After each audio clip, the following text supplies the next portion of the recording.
we can plan to create something, but if we don't have the self-worth to support the thing that we're planning for, essentially we don't give ourselves the permission to be happy. Psychologists call this happiness anxiety. We create the self-fulfilling looping of, well, I don't deserve this. And so if it happens, the plan worked, but you don't have permission to be happy. And so therefore you will reject it. What if you could build a business in the modern world as big or as small as you want without having to compromise the things that were the most important to you in the very beginning? This is the Wealthy Consultant Talks podcast with Taylor Welch and Mike Walker, as they share with you today their learning lessons from stories in their experiences over the past 10 to 15 years and share with you right here, right now. Let's get into it. What I want to talk about today is ways that you can set your life up so that you can move effortlessly through both the good times and the hard times. And I've posted about this before, but I've never gone deep in this dichotomy. Here's what a dichotomy is. A dichotomy is an opposite ends of a spectrum. Typically, a false dichotomy is when you feel like you're choosing one or the other, but it really can be both ends. It's just opposite ends of the spectrum. So here are some false dichotomies that are very easy to fall into. Have you ever heard that phrase, nice guys finish last? Yep. It's based on a false dichotomy. So you can either be nice or you can be successful. Mm-hmm. You can either be a great mother or you can have a big business. It's a false dichotomy. You can either have a really great client-centric organization or you can have scale. These are false dichotomies that really force us to the edges, and they remove our ability to create both ends. And so if we want to create a both and scenario in our businesses, in our families, in our achievement, in a person's life, in your business, what's overtaught and overtrained is this idea of planning. How do I create a plan? How do I create a plan for my life? This is the grind, the hustle, but it's also the thinking, and it's the tactical side of it's the mental game of how do I reverse engineer from where I am now to where I want to be. Okay. But the problem is when you are overly focused on the plan, when you do not hit that plan, you tend to elicit feelings like shame. How many of you have ever missed a target? And rather than thinking, well, this is an opportunity for me to learn, you think, well, what's wrong with me? This is a shame. If you're overly emphasized on the plan, you have shame. This is also, you got energy here on this plan, which is you're chasing. You're going to chase it, energy. And then a lot of people who are overly emphasizing the plan have anxiety, there's worry.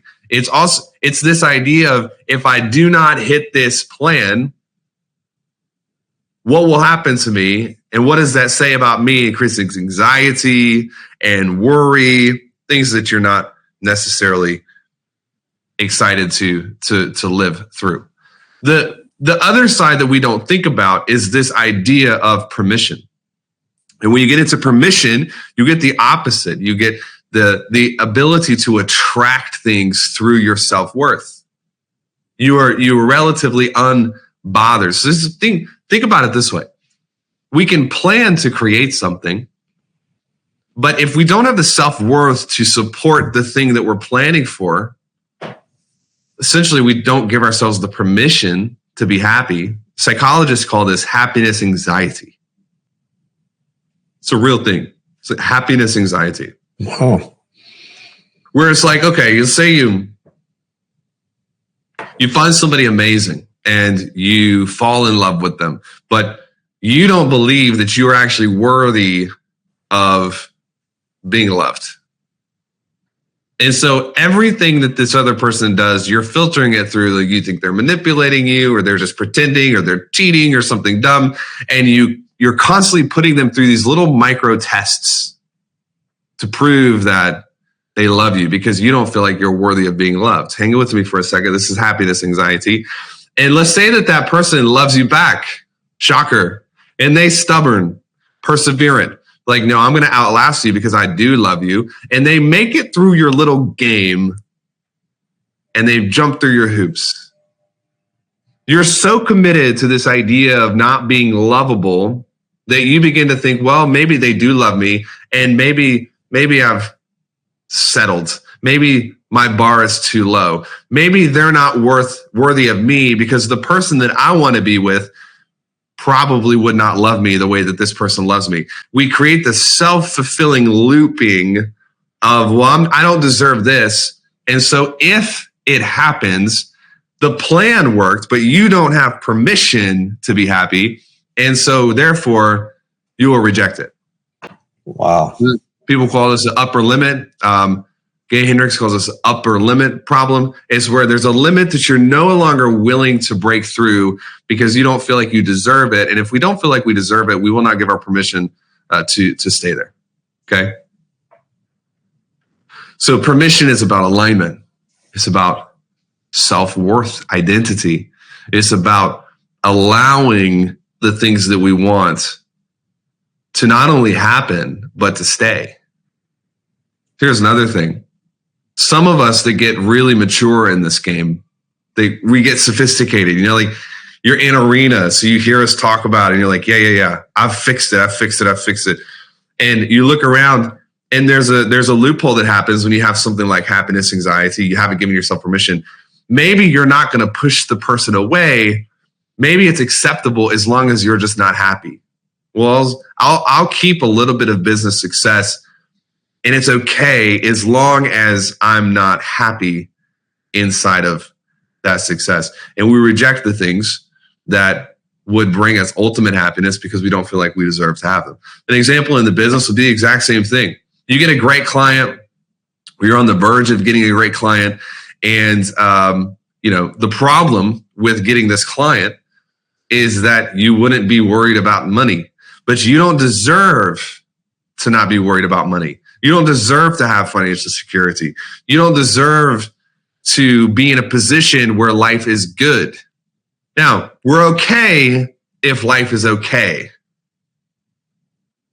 but we're not okay if life is good because we haven't earned that.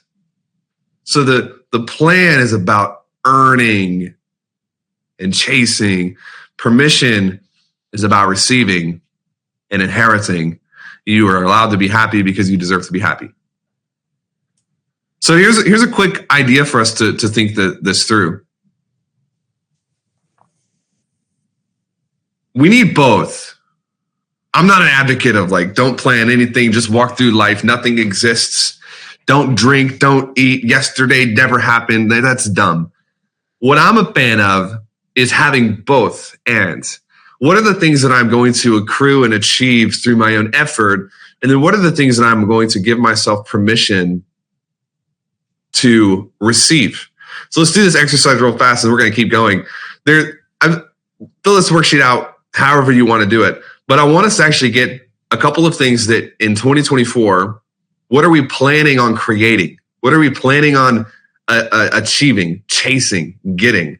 And then I want us to think about three things. What are we giving ourselves permission to receive?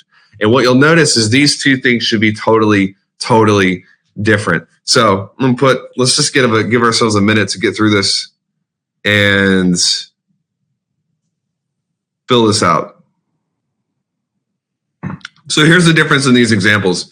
I'll just use my examples. What am I planning to do? Well, the reality is I need more than 3 bullet points, but let's just like map it out right now. I'm going to write 2 books this year.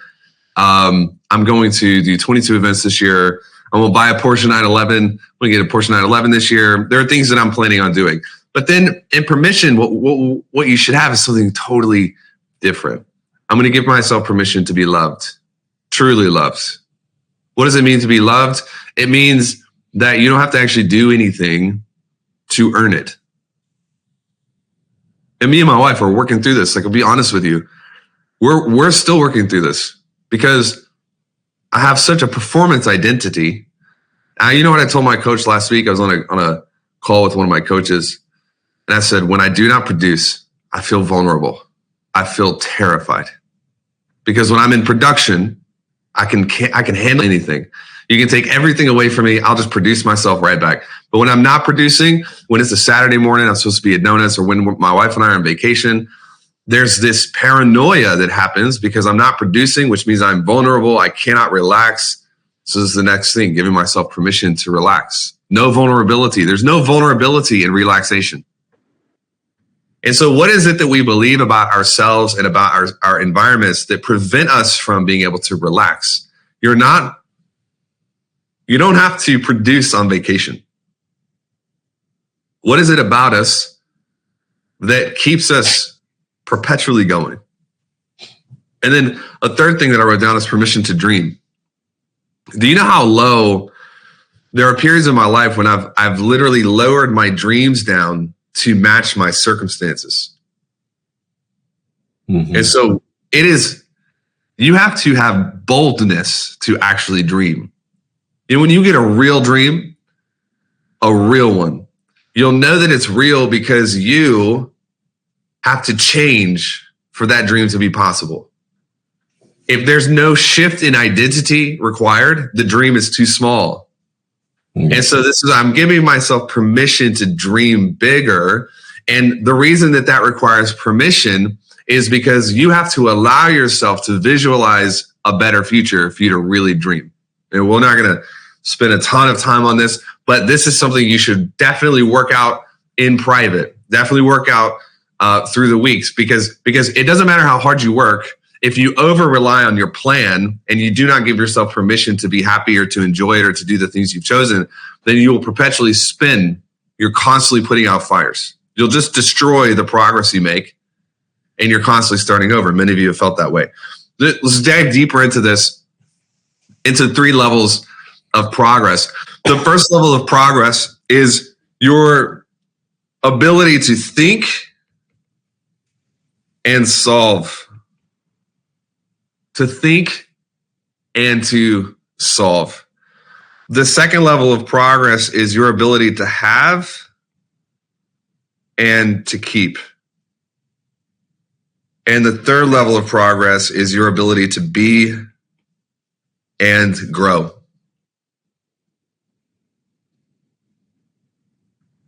All right, so here we go. The ability to think is level 1. If you can think, you can solve almost any problem. Except for if you do not give yourself permission, then you'll constantly be acquiring, losing, acquiring, losing, acquiring, losing. And so the second level down under this is your ability to have and to keep. So I'll tell you this from experience, it's very different. Having a 7-figure business is very different than keeping a 7-figure business. You know, they say it's not how much you make, it's how much you keep. Now, I disagree with that. I think that's stupid, just for the record. Because if you keep 100% of $10, it doesn't really matter. You have to make it before you keep it. So people are like, oh, it's not how much you make, it's how much you keep. It's like, yep, you're poor. I can tell because rich people don't say that. You have to have it first to keep it. So, that's just, whatever. But to keep something requires you to have an identity level that feels worthy of hanging on to it, or else there's self-sabotage. You know what self-sabotage really is when you have an internal belief or a value system that is conflicting with something that you want. So if I want to be rich, and being rich requires me to work hard, but I have an internal value that more important than being rich is being safe. There are times in my life when I will self-sabotage because the thing I need to do to become rich is violating the thing I need to do to be safe. Everybody got it? Mm-hmm. So you can't overpower self-sabotage. You have to fix the identity underneath the self-sabotage that makes it go away. And then the third level is the ability to be and to grow. Why is this important? Because progress is an inside job. It's an inside game. Everything on your external, everything outside of you is just a mirror to your internal game.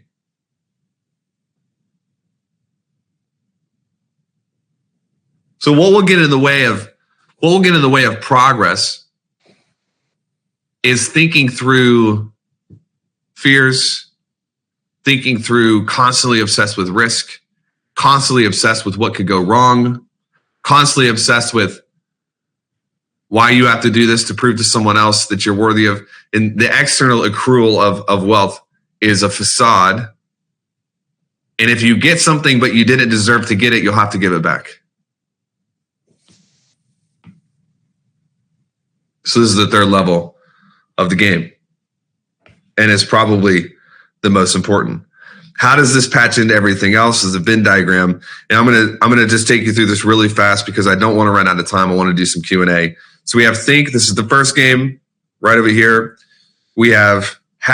This is the second game. Have and keep. And then at the bottom, we have be and grow. Here's why people get it confused all of the time. For you to make money, we're using think, have, the first two levels. But how many people do we know who make a lot of money and they're not happy?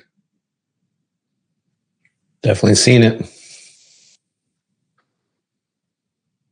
Happiness only comes when you have all three. When you have the ability to be worthy, make money, and solve problems. So here are some questions. I want you to just write these down real quick, and then we'll do some Q&A. Question number 1. Do I believe I can solve any problem that comes my way? Do I believe I can solve any problem that comes my way?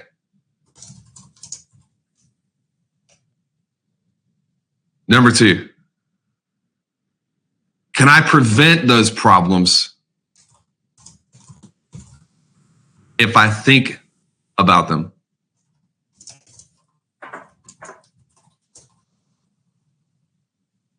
Number 3, do I believe that if I solve enough problems, I will get what I want? Do I believe that if I solve enough problems, I will get what I want? By the way, these questions, I just want you to know I designed these questions. Like these are real questions that will change the way you process life. So take these seriously. Number 4, do I know what I want? And can I describe it from multiple points of view? What is multiple points of view? I'll tell you. When I'm visualizing right now, and I'll just be transparent, I'm just now getting clarity again for the first time in 2 years. So I've been in like war mode for 2 years. And the funny thing about war mode is if we're not careful, we'll get addicted to war. And then everything's a war. And then we don't know how to dream anymore because we're just worried about the next threat. So you got to be careful here. You got to kind of purge that central nervous system. And, I've been fighting threats for so long that now when I'm thinking about what I want, default state is what could go wrong, not what do I want. And so easy to pivot right back into war mode rather than into dream mode. But when I'm starting to do this ritualistically again, where I'm visualizing what I want and getting clarity, then here's an interesting thing. You can visualize something from like your point of view. So like, this is what I want. I'm visualizing it. I'm living it. Oh, it's glorious and beautiful. And it's amazing. And then you switch gears. And now I want to visualize the same thing from Mike's point of view. Mm-hmm. How does Mike see me achieving the things that I'm achieving? And then you get a secondary point of view. That's powerful. Then I'm going to visualize it through one of our clients. And you get a tertiary point of view. And all of a sudden you stack up so much evidence in the mind that it's happening that your mind just accepts it. It's like, well, this is happening. Sometimes it is. I'm just going to throw this out and it's going to blow all of your brains up. And then we've got to keep going back into questions. But I'm sorry, I have to. Never mind, I'm not going to do it. Let's keep going through questions. Number 5. Open loop. Number 5.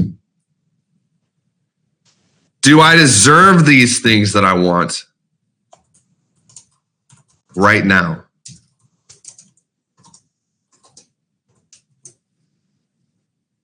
Why or why not?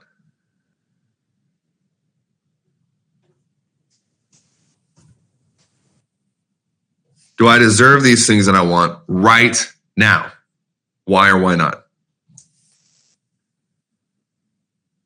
And number 6, where do I have opportunities to become worthy of my desires? Okay, here's what I was going to say earlier, because now I'm getting beat up by chamber members. Notice, I want all of Arena to notice how bold Chamber is. Like, Arena people just sit in the background like, Chamber is like, Beejel just threatened to like basically leave a nasty review. So, okay, fine. When we have a vision of ourselves, when we have visualization patterns of ourselves, which by the way, all of us do, you all have an internal compass that is how you view yourself. All of us have it. Whether you pay attention to it or not, all of us have it. If you don't pay attention to it, then you're just getting your cues from the world around you. But we all have it. It is easier for your subconscious to map the reality of our situation to our visualization than it is to change our visualization. So here's what this means is if you accidentally accept an inferior version of yourself that doesn't have the wealth, that doesn't have the influence, that doesn't have the books, your subconscious will disagree with the reality around you, and it will warp reality down to meet your version of yourself that it believes you are. The hard work is not going out and creating progress. That's easy. Read a book. Done. That's easy. The hard work is getting your interpretation of yourself up to the level where you feel worthy of keeping all of that stuff. Only then will you find this grind and hustle flow culture of like not being necessary. It really is like you can achieve more than anyone else without working as hard as everyone else if you can fix your compass. If you can get this version of yourself that you believe you are up, then what your subconscious does, it goes out and it says, I disagree with this reality. This reality is not real. I reject it. And it will lift your reality up to the level of your internal compass. The problem with that is it will do the opposite as well. So you take a really cool client, a really big client, your internal compass goes, I disagree with this. This is too easy. I'm going to set some shit on fire. I'm going to not show up. I'm going to not go to that event that I agreed to speak to. Because why? Because life's a little too easy right now. And I got too much momentum. This is dangerous. This is literally how self-sabotage is like. This starts actually affecting every part of your life. But we got a little bit too much money in the bank. So I'm going to make a bad investment, but I'm going to justify it with some bullshit math that I don't actually believe in, but I'm just going to go ahead and make the investment. I need to lower down a little bit of my liquidity right now. And this is where the internal compass becomes a massive thermostat. It's setting and regulating the heat of your entire life.